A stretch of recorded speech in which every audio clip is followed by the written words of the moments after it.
네, 함께 할 말씀은 사사기 3장 12절에서 30절입니다. 사사기 3장 12절, 30절.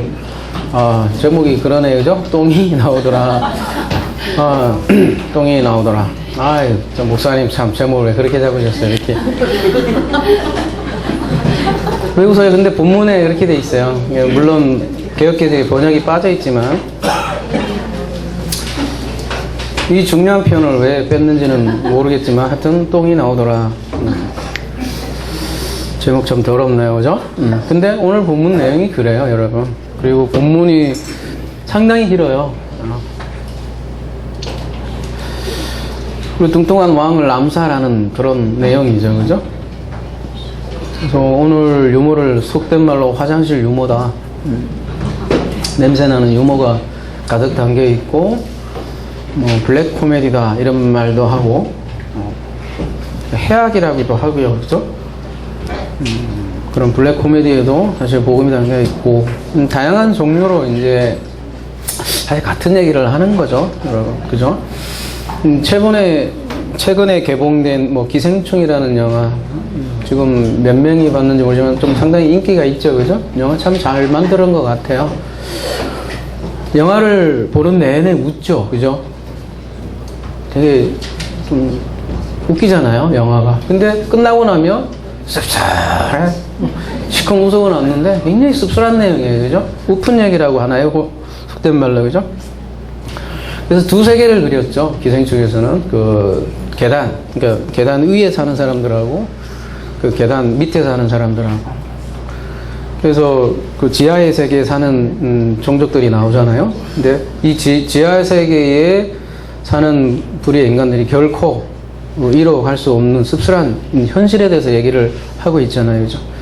저도 신혼생활을 반지하에서 했는데 여름이 비가 많이 오면 물이 막 쏟아져 와서 그 경험을 누구보다 잘 알아요. 그리고 그 냄새 있죠. 반지하의 냄새가 있거든요. 그 독특한 냄새가, 쾌쾌한 냄새가 있거든요. 곰팡이 피는 냄새. 영화에도 그 냄새를 계속 풍기고 다니는, 향수가 아닌 반지하의 냄새를 풍기고 다니는 그런 인생들을 그린 거잖아요. 그러니까 영화는 굉장히 재미있고 웃긴데 계속 슬퍼요. 막 속으로는 슬프고. 그리고 저의 반지하에 살았던 그런 생각도 나고요. 지금은 반지하는 안 삽니다. 그래도 물은 안 사는데 층수가 좀 올라가긴 했지만, 인류는 늘 이렇게 위에서 사는 사람하고 아래에서 사는 사람이 늘 있어 왔다라는 걸 보여주고,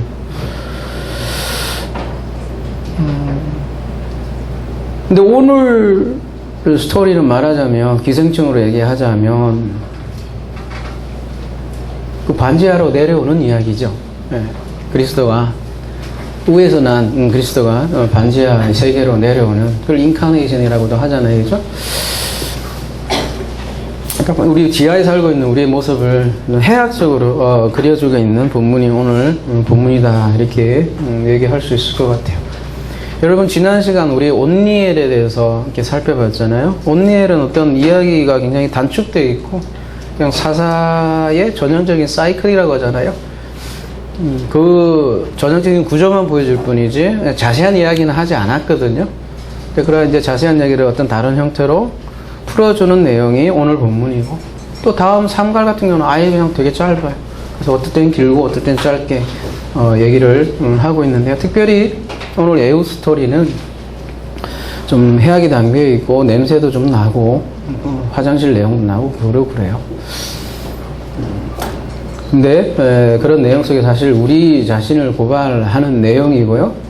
그렇게 뼛속까지 깊이 고발을 한 후에 복음을 소개하는 내용이다라고 할 수 있겠죠.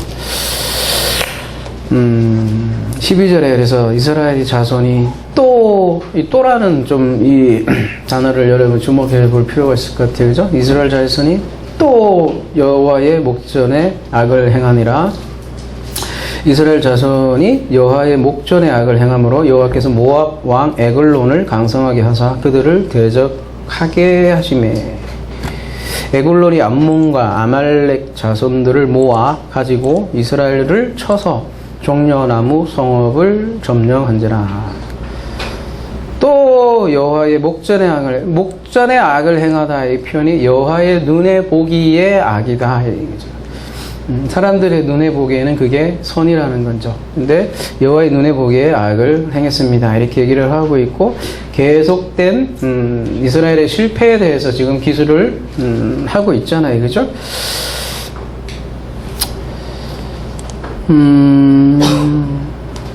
여기에 보면 모압 왕이 나오고요. 그 다음에는 암몬이 나오고 아말렉이 나와요. 이게 다 어디에서 나온 이 사람들이에요? 다 이스라엘에서 나온 사람들이에요.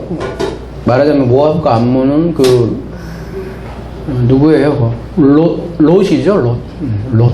저는 룻기에 룻하고 롯하고는 가끔 헷갈리는데 롯이죠, 롯이죠. 롯의 자손들이고 아말렉은요?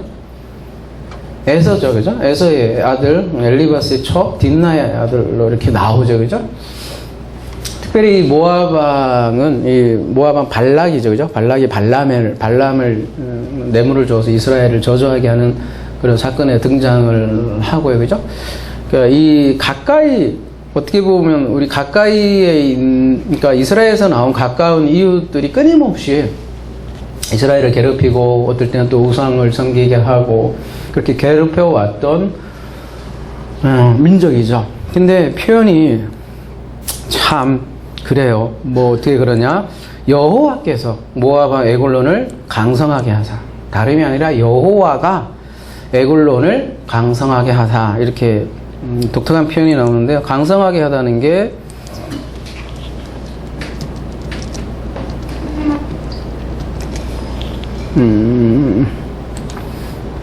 하자큰데요. 이렇게 붙잡고 있다라는 거예요. 에골론을 여호와께서 붙잡고 있고 또 붙잡고 있다라는 건 돕다라는 뜻이에요. 돕다. 그러니까 에골론은 오히려 그러니까 대적이죠. 돕고 붙잡고 강성하게 했다. 누가? 하나님이, 여호와 하나님이 그렇게 했다.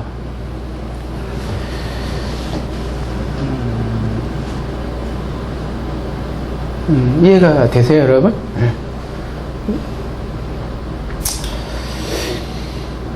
근데 성경은 그렇게 얘기를 해요. 왜 그러냐 이거죠, 그죠? 그걸 좀 이해할 필요가 있을 것 같고요. 사실 오전 내용하고도 유사한 내용 같네요, 그죠? 창조 세계 자체가 왜 썩어짐에 종노릇하게 굴복하게 하시니가 누구라고 그랬어요?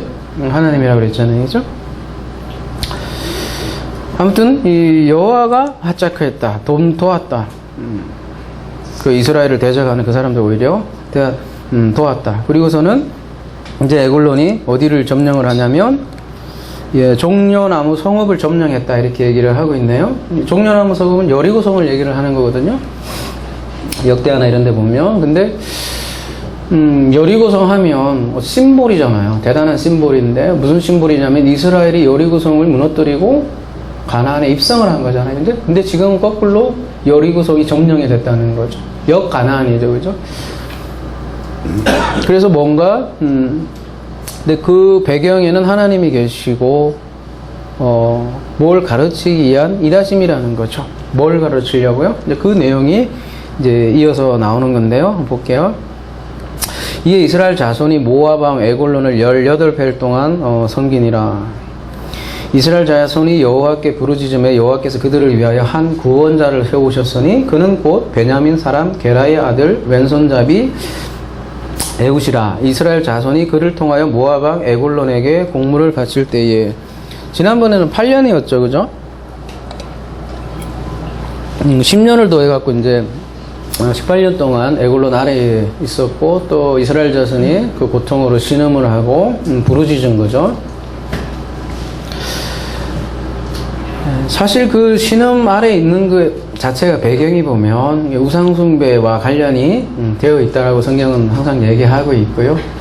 그렇게 막 신음하고 있는 그들에게 오늘 좀 독특한 표현을 하네요. 구원자다 이렇게 표현하고 있어요. 한 구원자를 세웠다. 그 구원자 이름이 뭐냐면 에웃이다. 이 에웃이라는 이름의 뜻이 뭐냐면, 여러분이 굉장히 친숙한 언어일 거예요, 그죠? 에후드.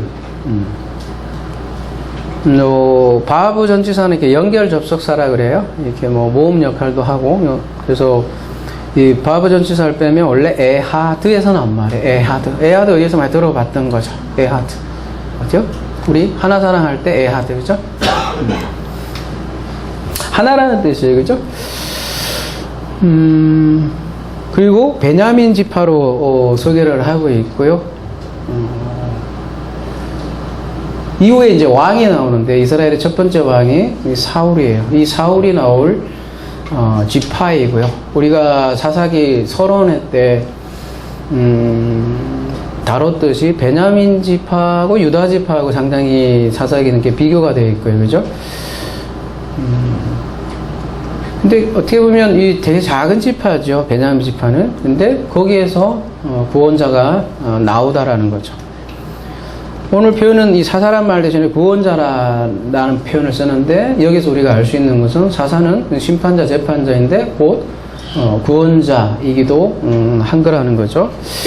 근데 이 에훗, 하나라는 뜻을 가지고 있는 이 에훗이 왼손잡이다 이렇게 표현을 하고 있네, 그죠?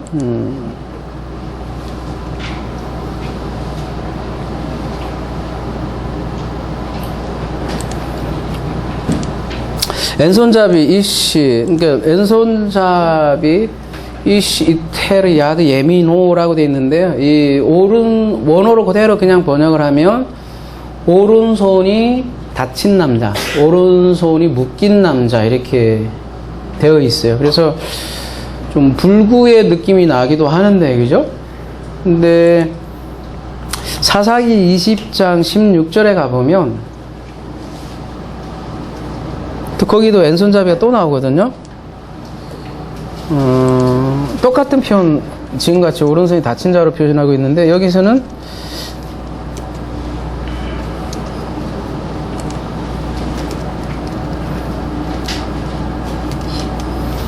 이 모든 백성 중에 택한 700명은 다 왼손잡이라 똑같은 표현하고 있어요, 그죠? 오른손이 다친 자, 물매로 돌을 던지면 조금도 틀림없는 자들이더라. 여기서 말하는 용사들은 단순한 불구자는 아닌 걸로 보이죠, 그죠? 사사기 20장에 보면. 그래서 우리가 똑같은 표현으로 볼 때 오늘 본문이 꼭 불구자라고 여러분이 생각할 필요는 없다라는 거죠. 불구자, 장애인으로 자꾸 취급을 해서 뭐 장애인이야 힘을 내라, 뭐 장애인도 하나님 쓰신다 이렇게 갈 필요는 없을 것 같아요. 그냥 왼손잡이라는 거죠. 근데 이제 왼손잡이라는 의미가 신체적으로 장애인은 아니잖아요, 그죠? 근데 당시 사람들은 왼손잡이를 뭔가 정상이 아닌 사람으로 취급을 했다라는 거죠. 왜 그래요? 우리 어른들도 뭐 예전에, 그죠? 왼손으로 이렇게 식사를 하려고 하면 탁 때리죠, 그죠? 왼손으로 먹으면 쌍놈이나 하는 짓이라고 하지 말게 했잖아요, 그죠? 왜 우리 조상들은 또 그런 생각을 했는지. 근데 성경에서는 이 오른쪽 왼쪽을 그렇게 좀 쓰더라는 거죠, 그죠? 왼쪽에 있는 사람과 오른쪽에 있는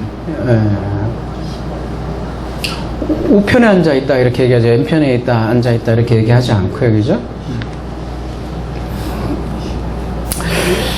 그래서 오른손을 사용하지 못하는 에훗, 그리고 유다 지파도 아니고 굉장히 의외의 인물임 우리가 볼 수 있고요.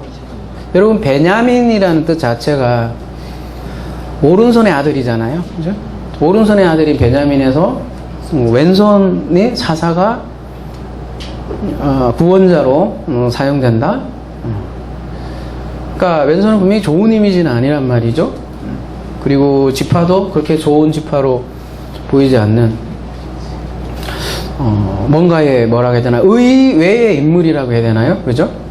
그래서 이 사사기에 보면 의외의 인물들이 굉장히 많이 사사로 등장을 하더라는 거죠. 뭐 뒤에 이어지는 농사꾼 혹은 여자, 그죠? 뭐 여자도 여러분 남녀를 비하하는 게 아니라 그 당시에 사람들이 가졌던 그 생각들이 있죠. 뭐 지금도 그런 생각 하신 분 많죠. 어디 여자가 대통령을 이렇게 생각하신 분도 많잖아요, 그죠? 그런 의미에서 그렇게 취급을 받았다는 거죠. 또 겁이 많았던 기돈, 여러 가지 보면 이 사사들의 면면을 보면 그렇게 뛰어나거나 이렇게 뭐 완전 영웅이어서 이게 사사로 구원자로 세운 인물들은 없더라는 거죠. 지난 시간 그래서 우리가 오로지 하나님만 드러내는 스토리다. 그래서 온니엘이다. 온니엘도 사실 굉장히 노인이었거든요. 전쟁에 나가기에는 이미 굉장히 나이 많은 그런 노인이었고요. 그래서 성경은 이렇게 하나님만을 드러내는 그런 책이다. 그래서 고린도전서는 이런 내용을 잘 담고 있죠. 이렇게 얘기를 합니다. 고린도전서 1장 18절 십자가의 도가 멸망하는 자들에게는 미련한 것이요 구원을 받는 의에게는 하나님의 능력이라. 기록된 바 내가 지혜 있는 자들의 지혜를 멸하고 총명한 자들의 총명을 폐하리라 하였으니 지혜 있는 자가 어디 있느냐, 선비가 어디 있느냐, 이 세대의 변론가가 어디 있느냐, 하나님께서 이 세상의 지혜를 미련하게 하신 것이 아니냐. 하나님의 지혜에 있어서 이 세상이 자기 지혜로 하나님을 알지 못하므로 하나님께서 전대에 미련한 것으로 믿는 자들을 구원하시기를 기뻐하셨도다. 그리고 쭉 너무 기니까요. 뒤에 가면 이런 얘기를 해요. 형제들아 너희를 부르심을 보라. 육체를 따라 지혜로운 자가 많지 아니하며. 가만히 보니까 이 고린도잖아요. 그죠? 고린도 교회에 너희들 가만히 보니까 능한 자도 많지도 않고 문벌 좋은 자가 많지 아니하도다. 큰일 났네. 여기 문벌 좋은 사람 있나? 많은 것 같은데 우리는. 그러나 하나님께서 세상에 미련한 것들을 택하사 지혜 있는 자들을 부끄럽게 하려 하시고 세상의 약한 것들을 택하사 강한 것들을 부끄럽게 하시며 하나님께서 세상에 천한 것들과 멸시받는 것들과 없는 것들을 택하사 있는 것들을 폐하려 하시나니.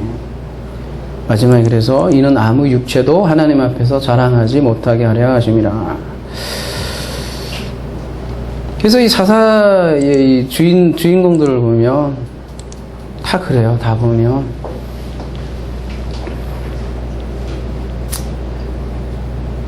예수 또한 그렇죠. 그죠?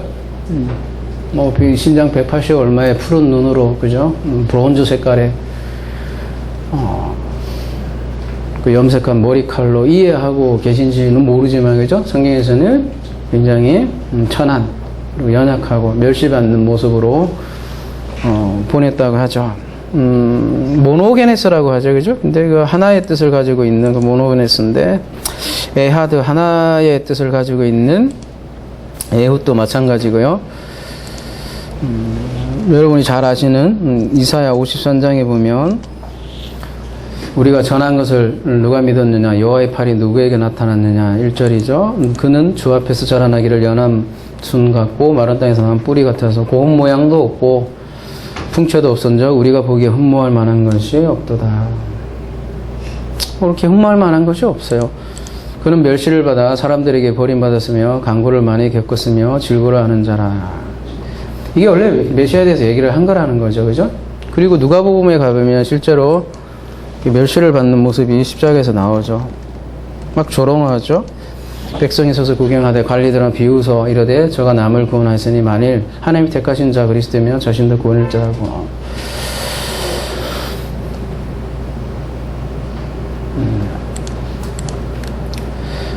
그런 구원자 에웃에 대해서 이렇게 소개하고 있고요.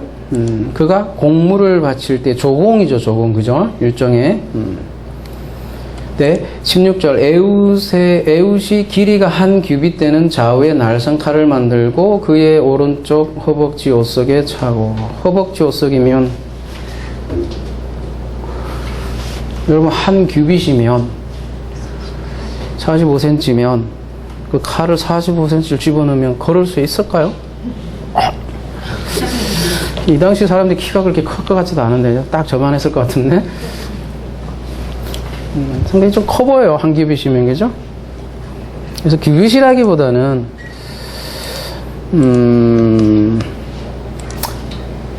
규빗이라는 단어를 쓰지는 않고요. 오늘 보면 고메드라는 단어를 쓰고 있는데 규빗하고는 좀 다른데 이게 얼마 안 쓰였어요. 그죠? 딱 한 번밖에 안 썼단 말이에요. 오늘 본문에. 암마라는 단어가, 그죠? 엄마하고 비슷한 암마라는 단어가 규빗인데 그걸 피하고 고메드를 썼단 말이죠. 그래서 아마 규빗보다는 좀 짧은 칼로 보여요. 여기 찰 수 있는. 근데 오른손잡이는 칼을 보통 어디에다 차나요? 응? 정의 이름으로 이렇게 하지 않나요? 칼을 여기 있는데 여기서 이렇게 꺼내지는 않죠. 정의 이름으로 이러잖아요. 그죠? 여기 이렇게 빼죠. 그죠? 쫙 이렇게. 근데 여기는 오른 허벅지니까 이쪽에 찼다니까 이렇게 빼겠죠. 그죠? 그러니까 왼손잡이란 얘기잖아요. 근데 왼손잡이라 이렇게 칼이 여기에 있다는 거를 이렇게 표현한 거겠죠. 그냥 칼을 이렇게 숨긴 거죠. 근데 공물을 모압 에골론에게 바쳤는데 에골론은 매우 비둔한 자였더라. 에골론이 이제 등장을 하는데요. 이 에골론이 무슨 뜻이냐면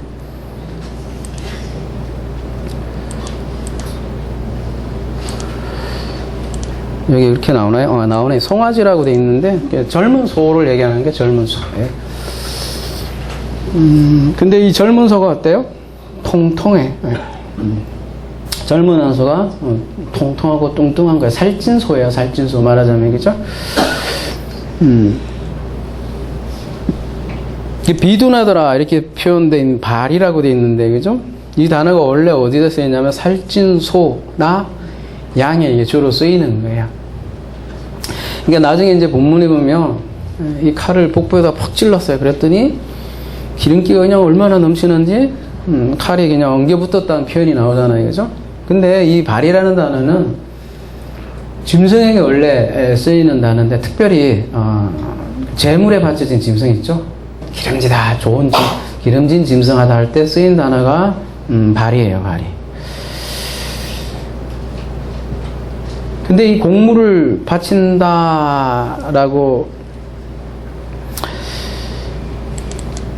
카라브라는 단어를 쓰고 있는데요. 이것도 공물을 바치지만 성경에 쭉 보면 하나님께 제물을 바친다 할 때도 이렇게 카라브를 쓰고 있어요.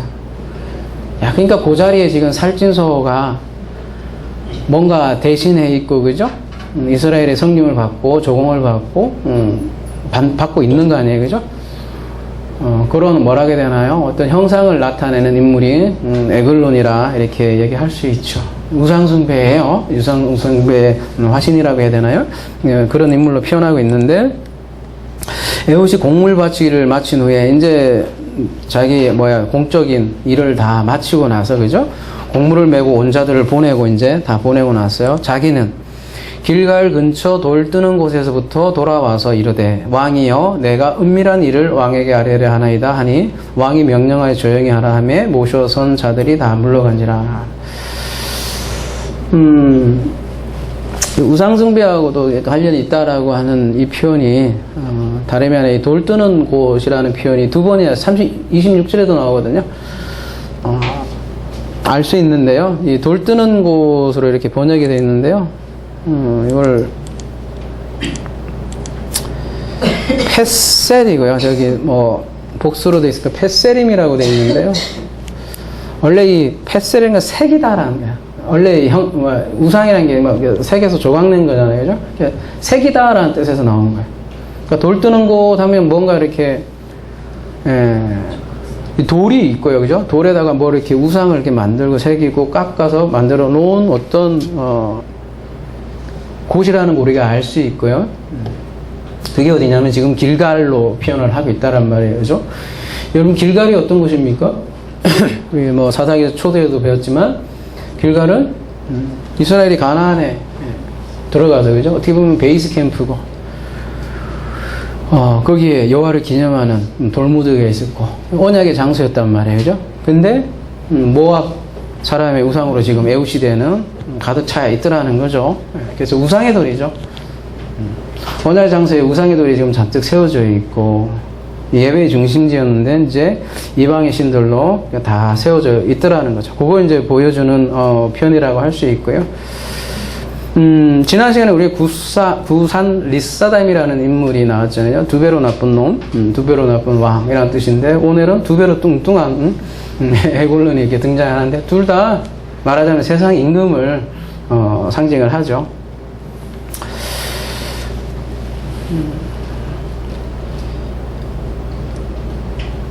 이게 이스라엘이 여호와의 눈에 보기에 악을 행했다 이렇게 얘기하잖아요. 그죠? 그 악이 뭐냐 이렇게 구체적으로 얘기할 때 우상이거든요. 그러면은 그 우상을 섬길 때는 좋아서 그들의 눈에 보기에 좋아서 섬긴 거 아니겠습니까? 그죠? 그래서 그 세상 임금에게 곡물 바치는 모습을 그게 보여주고, 우상이 있으면 그런 상태에 되게 된다라는 걸 보여주기 위해서 하나님께서 허락하시고 보여주는 그림이죠. 우상을 만들어 놓고 사람들이 그 원하는 것을 주기를 원하고, 그죠? 주기를 원하잖아요. 근데 사실 그런 거는 순종이라고 하는 게 아니라 조정이죠. 조정. 우상을 그러니까 조정하고, 하나님도 마찬가지죠. 섬긴다고 하지만 조정을 하는 거죠.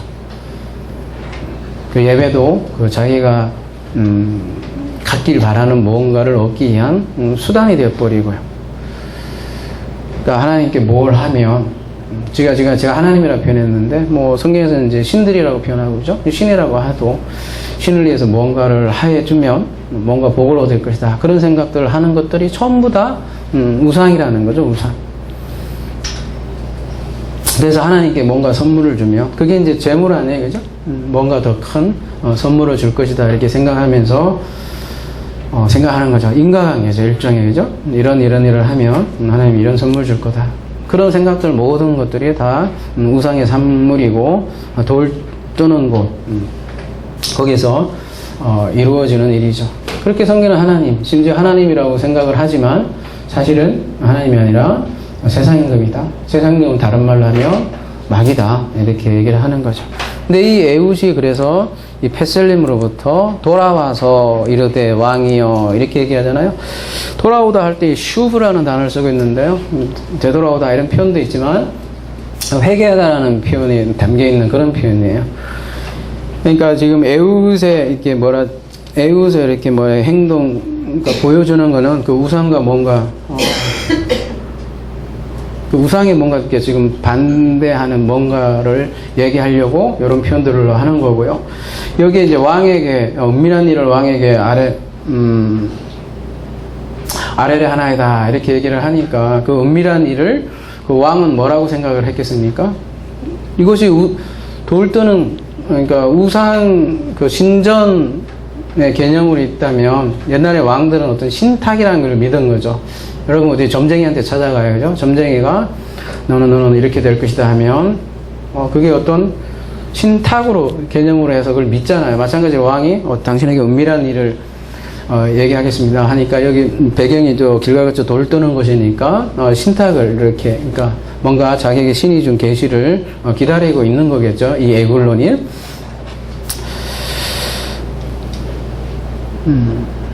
그래서 이게 은밀한 일, 은밀하다 이런 표현을 쓰고 있는데요. 사실 그 말이 이제 언어 유희가 많이 담겨 있는 게, 은밀한 일을 내게 보이리라 이렇게 얘기했는데, 사실 그 은밀한 일이 뭐냐면 나중에는 은밀한 칼이 돼요, 그죠? 칼이 돼갖고 찌르게 되죠. 그래서 이제 은밀한 이제 얘기를 하자니까 에훗이 그에게로 들어가니 왕은 서늘한 다락방에 홀로 앉아 있는 중이라. 에훗이 이르되 내가 하나님의 명령을 받들어 왕에게 아랠 일이 있나이다 하매 왕이 그 좌석에서 일어나니. 이 다락방이라고 번역이 되어 있는데요.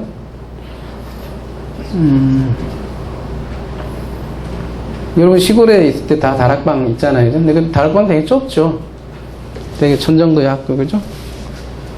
저는 고등학교 때 집이 좁아서 다락방 가서 공부를 했거든요.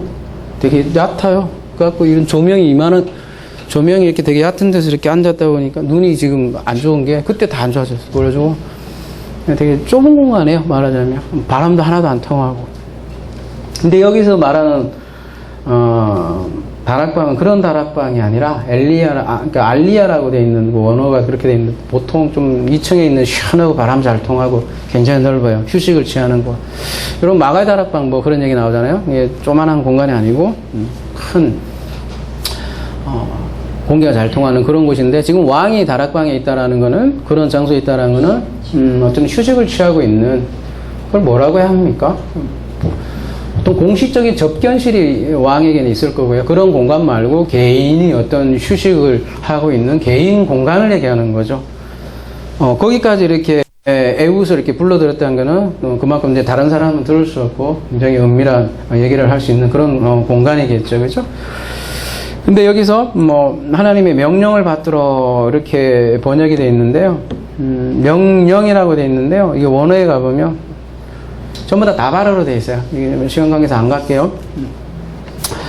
그러니까 전부 다 명령 이렇게 번역되어 있는 이 다발어죠. 다 지금 하나님 그 말씀에 관해서 지금 에웃은 얘기를 하고 있는 건데 은밀한 내가 다발어 하나님의 말씀을 당신에게 말하겠습니다. 이렇게 얘기를 하는 거죠. 그러니까 에굴론이 굉장히 궁금한 거죠. 그래서 왕이 자석에서 일어났다 이런 표현 하잖아요. 일어났다는 건 좀 그 사람을 대우해 주는 거거든요. 예의를 차리는 거고 어떤 신탁으로 개념으로 여러분이 이해하신다면 그걸 받아들이기 위한 예의를 갖추는 거죠. 그래서 그 말을 들으려고 일어났더니 이제 이게 영화야. 갑자기 슬로우 비디오로 바뀌는 거야, 이 장면이죠. 에웃이 왼손을 뻗쳐서 그의 오른손 허벅지 칼을 빼어 왕의 몸을 찌르고 여러분 영화 보면 막 빨리 지나가다가 천천히 그죠? 뭐지 그 매트리스처럼 쫙 뭐 일종의 그런 좀 절정 부분으로 여러분이 생각하시면 그죠? 일종의 슬로우 모션으로 해당되는 부분이 21절이라고 보면 될 것 같은데요. 전혀 의심하지 않고 있었는데 말이에요. 그죠? 이 사람이. 그리고 검문도 다 통과한. 그리고 뭐, 조공도, 그죠? 하루 이틀 뭐, 조공했겠어요. 서로 안면도 있을 거고, 계속 조공을 했으니. 그 은밀한 말씀을 당신에게 알려주겠습니다 했는데, 은밀한 칼이 쑥 등장해서, 푹 찌른 거죠.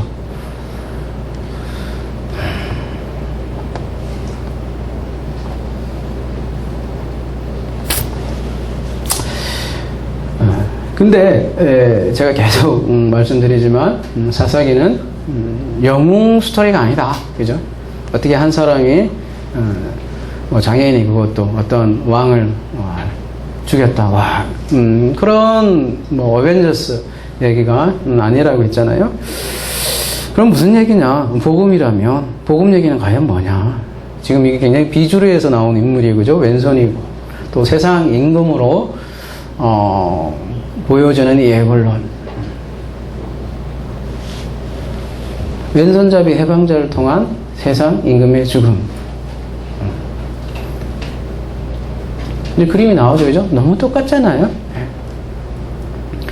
십자가로 인한 사탄의 쫓겨남. 그 얘기를 그리는 거죠. 그래서 이제 왼손잡이. 말하자면 구원을 여러 가지로 얘기할 수 있지만 왼쪽에서 오른쪽으로 옮기는 것이 구원이라고도 할 수 있고요. 그래서 22절에 칼자루도 나를 따라 들어가서 그 끝이 등 뒤까지 나갔고 그가 칼을 그의 몸에서 빼내지 아니하였으므로 기름이 칼날에 엉겼더라. 되게 막 쟤는 듣는지 안 듣는지 모르겠지만 귀를 그러니까 19금이야, 그죠? 잔인한 내용이 나오고 얼마나 세게 쪘는지 칼자루 그죠? 여러분 찔러본 사람이 있어요? 없죠? 없죠? 근데 뭐 간접적으로 얘기를 들어보면 이게 쉬운 게 아닌가 봐요. 찌르다가 칼이 부러지기도 하고 그죠? 툭 뚫고 들어가는 게 사실 생각보다 이게 쉬운 게 아닌가 봐요. 저도 안 해봐서 모르지만 그죠? 근데 여기서는 그냥 한 방에 들어갔다는 거는 이게 얼마나 갈고 닦았으면 그랬는지 모르지만 그죠? 그래서 칼끝이 등 뒤로까지 나왔다 이렇게 표현을 하고 있어요. 그리고 그 칼을 안 뺐나 봐요. 그러니까 그 칼이 기름이 이제 엉겨 붙은 거죠. 근데 오늘 이제 제목이 왜 이렇게 정했냐 이렇게 보시면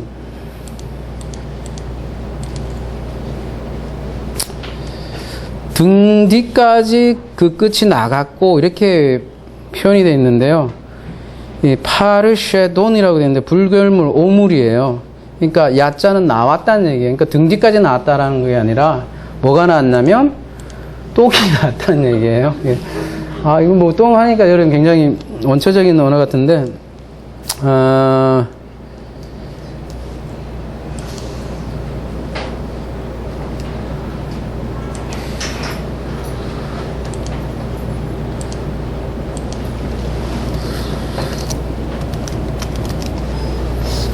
비교적 충실히 번역을 하려고 노력하는 킹 제임스 버전에 보면 어떻게 되어 있냐면, 칼자루도 나를 따라 들어가고 기름이 칼날에 모임으로 그가 칼을 그의 배에서 빼지 못하여 오물이 나오더라. 이렇게. 여기도 오물이 나오더라 이렇게 표현을 했잖아요. 그죠?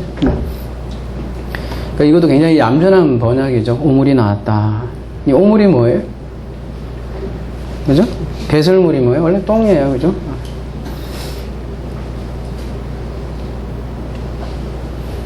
그래서 오늘 본문을 좀 지저분하게 똥이 나오더라 이렇게 표현을 했습니다. 여러분 뭐 아이고 똥도 왜 그렇게 만들어 놓으셨겠어요 하나님이. 그죠? 냄새나는 거를 말이에요. 그리고 여러분 뭐 희생제사 할 때 사실 얼마나 똥들이 흘러나왔겠습니까? 그 성전에서. 그죠? 이게 똥이라는 사실이 또 더 리얼한 게 다음에 나오는 구절들 보면 더 알 수 있는데요. 23절 에훗이 현관에 나와서 다락문들을 뒤에서 닫아 잠그니라. 에훗이 나간 후에 잘 보세요. 왕의 신하들이 들어와서 다락문들이 잠겼음을 보고 이르되 왕이 분명히 서늘한 방에서 그의 발을 가리우신다 하고, 그들이 오래 기다려도 왕이 다락문들을 열지 아니하는지라 열쇠를 가지고 열어본즉 그들의 군주가 이미 땅에 엎드러 죽었더라. 그의 발을 가리우십니다. 이렇게 발을 가린다는 표현이 뭐예요? 사무엘상 24장에 가보면 거기도 보면 용변 보는 그 장면이 나오거든요. 그죠? 그러니까 왕이 용변을 보는 줄 아는 거죠. 화장실에 들어간 거죠. 왜 그런 생각을 했겠어요? 아, 창자에서 그 똥이 흘러나온 거야. 그러니까 냄새가 얼마나 좀 났겠어요. 풍겼겠어요. 그죠? 그러니까 왕의 신하들은 무슨 생각했냐면, 아, 우리 왕이 응가를 하고 계시구나. 이렇게 생각을 한 거야. 다락방에서 냄새가 저렇게 흘러나오니까, 아, 우리 왕님이 응가를 하시는구나. 이렇게 생각한 거죠. 근데 그들이 보면,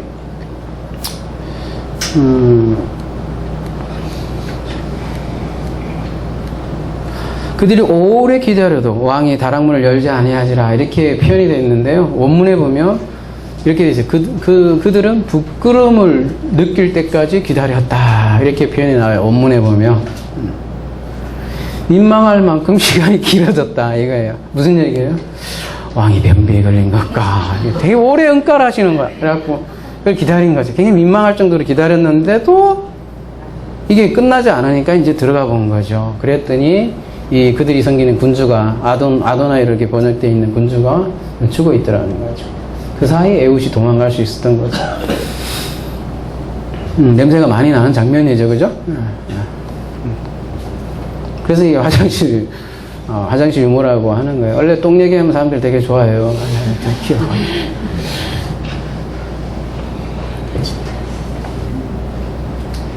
그리고 이 왕이 기름 얘기도 많이 하고 뚱뚱한 얘기도 많이 하는데 그게 전부 다 제사 용어에 쓰이는 단어들을 겹쳐서 쓰고 있더라는 거죠. 지금 세상 임금을 고발하는 장면이잖아요. 그래서 사무엘상에서도 보면 순종이 제사보다 낫고 듣는 것이 기름보다 낫다. 수장에 기름보다 낫다. 이런 표현도 하거든요. 기름이 제사하고 굉장히 관련되어 있는데 뚱뚱한 모습으로 지금 에골론을 그리고 있고, 여러분 뭐 똥 이러지만 사도 바울도 유명한 표현하죠. 그죠? 뭘요? 빌립보서 가볼게요.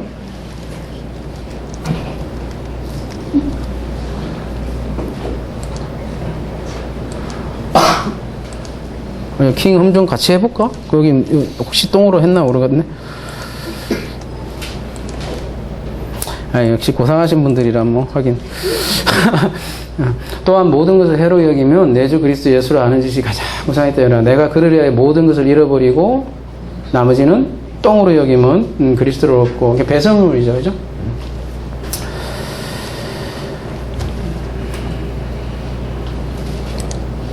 그래서 26절에 그들이 기다린 동안 에훗이 피하여 돌 뜨는 곳을 지나, 또 굳이 이걸 표현한단 말이죠. 돌 뜨는 곳을 지나서 세페림을 지나서 스이라로 도망했다. 이런 표현을 하네요. 그죠? 이 스이라는 곳은 에브라임, 뒤에 가보면 이제 에브라임 산지로 표현이 되고, 거기에서 나팔을 불었다. 그가 이르러 에브라 산지에서 나팔을 불매 이스라엘 자손이 산지에서 그를 따라 내려오니 에훗이 앞서가며. 이 나팔을 불다 이렇게 표현하고 있는데요. 나팔에 대해서는 우리 계시록 때 좀 얘기한 것 같은데요. 전쟁 때 쓰이는 거죠. 혹은 예배 때, 사람들이 이렇게 소집할 때. 그러니까 예배나 전쟁이나 모두 사람을 모으는데 이렇게 사용한 게 나팔을 부는 거죠. 근데 가볼게요. 요 표현 참 이게 뭐라 해야 되나요? 나팔을 불다, 이 타카라는 단어를 쓰고 있잖아요. 근데 이런 똑같은 단어를 어디에서 쓰냐면은 요 바로 전에, 그러니까 21절에 가보면 여기도 나오잖아요. 타카가, 그죠? 근데 여기서는 뭐라고 써 있냐면 찌르다. 그러니까 에훗이 왼손을 우편다리에서 칼을 빼서 왕의 몸을 타카했습니다. 찔렀습니다. 이 단어하고 똑같은 단어를 뒤에서는 나팔을 불었습니다 하고 똑같이 쓰고 있어요. 그죠? 그러니까 이게 나팔 분다는 게 이게 군인을 모으고 회중을 모으는 곳에 쓰였지만, 성경에서는 나팔 불 때 예수께서 온다고 얘기하는데 나팔 얘기만 해야 되죠. 말씀하고 관련이 있고, 여리고 성도도 나팔을 불어서 무너뜨렸잖아요. 그죠? 굉장히 말씀과 밀접한 관련이 있고, 근데 이 왕을 이렇게 칼로 찌르는 것도 그래서 사실 이 말씀과도 굉장히 밀접한 관련이 있고, 지금 배경도 여리고성이고, 여리고성도 나팔을 무너졌고, 그걸 또 그거의 대표인 에글론도 이 나팔 불어서 이긴 거죠. 그러니까 나팔 부는 게 곧 검을 찌르는 것하고도 같죠. 원어상으로도 그렇고. 그래서 이 성경에서 말하는 이 전쟁이 무력 시위, 이렇게 뭐 암살, 뭐 이런 얘기 하는 게 아니라 말씀으로 이기는, 세상 임금을 이기는 그런 내용 얘기를 하는 거죠. 그래서 히브리서 4장 12절에는 뭐라고 얘기해요? 하나님의 말씀은 살아있고 활력 있어 좌우에 날선 어떤 검보다 예리합니다. 이렇게 얘기를 하고 있죠. 시편 149편 가볼게요.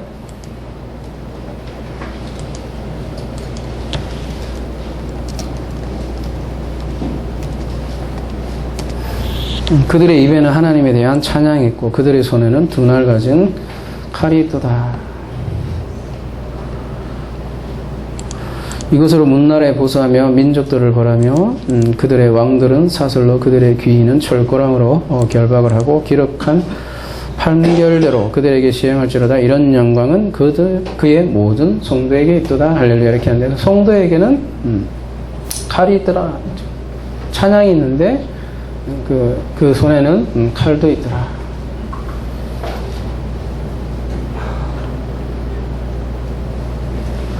그래서 본문이 길지만 마지막까지 소개하면요. 그들에게 이르되 나를 따르라. 여호와께서 너희의 원수들인 모압을 너희 손에 넘겨주셨느니라 하며 우리가 에훗을 따라 내려가 모압 맞은편 요단강 나루를 장악하여 한 사람도 건너가지 못하게 하였고 그때 모압 사람 약 10,000명을 죽였으니 모두 장사요 모두 용사라 한 사람도 도망하지 못하였더라.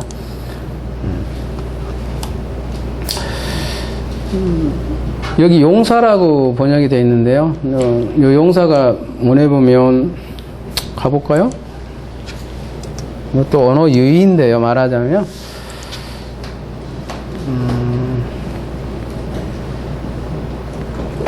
이거 뭐 개혁에는 역사로 표현했는데 쉐맨인데 쉐맨이 보면 기름 여기도 보면 뚱뚱하고 기름지고 풍성한 원래 이 좋은 맥락으로 쓰이는 거는요 기름지다 이런 건 좋은 거거든요. 그죠? 군사라는 게 원래 그런 기름지다라는 것과도 관련이 되어 있는데요. 묘하게도 여기 에글론에 생기는 이 용사들도 기름지고 살쪄 있대요. 이런 경우는 그 주인을 따라가겠죠. 힘 있는 용사다. 그 용사들을 성경에서는 그래서 네필임이다 이렇게 표현도 하고요, 그죠? 또 그런 인물을 골리앗이라고 이제 뒤에서는 등장을 하는데 그런 군사들이죠. 세상 임금을 따르는 군사들 함께 멸하는 그런 장면으로 오늘 본문은 마무리가 되는 거죠. 그래서 말씀을 정리하면 오늘 본문을 놓고 어떻게 하나님의 암살을 시킬 수가 있을까? 뭐 이렇게 본문에 어떤 도덕성 논쟁을 많이 해요. 오늘 본문 가지고죠. 암살이라는 건 비도덕적이냐, 비도덕적이지 않느냐. 전쟁 선정포고를 공식적으로 하고, 그죠? 정정당당하게 싸워야지. 어떻게 잔머리를 굴려서 그 적군을 암살을 하느냐. 아니, 그거 괜찮다. 왜냐면 안중근도 도시락을 던졌고, 도덕적으로 괜찮은 거다. 이렇게 했죠. 여러 가지 도덕적 논쟁을 하지만 사실 본질은 이게 암살이 도덕적이냐 안 도덕적이냐 그런 얘기 하려고 하는 본문이 아니라는 거죠. 오늘 본문도 그리스도와 교회에 관한 얘기를 하는 거죠. 은밀한 말씀이다 이렇게 얘기했는데요. 그 말씀에 관한 거고요. 여러분 에웃이 그러면 어떤 면에서 보면 속이는 자잖아요, 그죠? 근데 야곱도 그런 면에서 보면 속이는 자죠. 근데 그런 야곱을 또 사용하시고, 뭐 모세는 안 그랬습니까? 따지고 보면 살인자 아닙니까? 그죠? 동포들을 죽인 살인자였죠. 다윗은 또 안 그렇습니까? 그죠? 성경에 인물을 뭐라 해야 되나, 도덕적으로 뭐 완전한 인물로 이렇게 평가하려고 하는 시도가 성경에는 다 무력화 시키는 것이죠.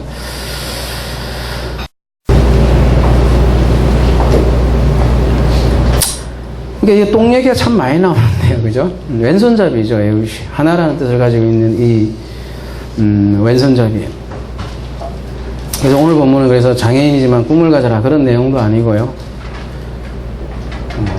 신체적으로 말하는 건 아니죠. 아닌데 당시의 왼손잡이는 굉장히 불결하다고 생각을 한 거죠. 거룩하지 못하다, 왼손잡이는 불결하다 이렇게 생각했던 당시. 근데 더 어떤 불결한 장면으로 인도를 하고 그 에골론 왕이 어떻게 돼요? 말하자면 대변이죠. 이것도 고상한 표현인가요? 똥 위에 이렇게 엎드려지는 모습으로 마무리가 되는 거죠.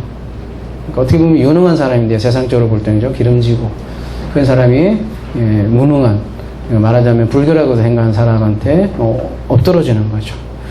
그러니까 이 스토리를 보면 굉장히 어떻게 보면 굉장히 놀라운 요소가 담겨 있는 거죠. 굉장히 좀 의외고, 그죠? 영화도 그렇잖아요. 굉장히 의외의 인물이 등장을 하고 의외의 반전이 있고 그래야 사람들이 이렇게 충격을 먹듯이 그러한 장르로 우리에게 하나님의 일하심을 소개하는 본문이겠죠. 그래서 여기에 등장하는 뚱뚱한 에골론을 뭐라고 해야 되나요? 어떻게 보냐에 따라서 성경이 보는 눈이 많이 다르겠죠. 제가 거듭거듭 말씀 많이 드리지만 출애굽기에 나오는 바로도 마찬가지죠. 그죠? 바로를 세상임금이라고 하잖아요. 근데 그 세상임금을 나하고는 전혀 상관없는 정말 뭐라 해야 돼? 제3의 나쁜 놈, 구산을 리사다임도 나하고 상관이 없는 제3의 두 배로 나쁜 놈으로 산정해놓고 나는 누구라고 생각을 해요? 지금 뭐 에웃으로 생각을 하든지 온니엘로, 그죠? 아니면 모세로 나를 그렇게 성경을 그렇게 출발을 하면 성경에서 말하는 바를 볼 수가 없더라는 거죠. 그러면 무슨 얘기예요? 에골론이 다름이 아니라 그 이스라엘의 우상 숭배에 들어갔을 때에 그 억압이잖아요, 그죠? 그 억압의 대표가 제사장 임금으로 표현을 하는 거 아니겠습니까, 그죠? 그러니까 이 에골론은 우리의 자상이고 우리를 보여준다는 거죠. 그러한 우리를 어떻게 칼로, 그죠? 에웃은 다분히 그리스도를 상징하죠, 그죠? 그리스도의 칼로 이 세상 임금을 죽여나가는가? 이게 은밀한 바로 말씀이고 일이라는 거잖아요. 그래서 본문은 그 세상 임금의 죽음을 다룬다는 거죠. 그래서 마지막 결론은 어떻게 마치냐면 30절 그날에 모압이 이스라엘 수하에 굴복함에 그 땅이 80년 동안 평온하였더라. 쉼이죠. 그 결과. 그러니까 우상 아래 있으면 이 쉼이 없다는 거죠. 압제당하는 모습을 그대로 보여주듯이 이 우상에서 어떻게 벗어나느냐. 하나님의 칼로 결국 죽음을 얘기하는 거죠. 그리고 그리스도께서 마태복음 11장 28절에 이렇게 얘기하시죠. 수고하고 무거운 짐 진 자들아 다 내게로 오라. 내가 너희를 어떻게 하리라? 쉬게 하리라.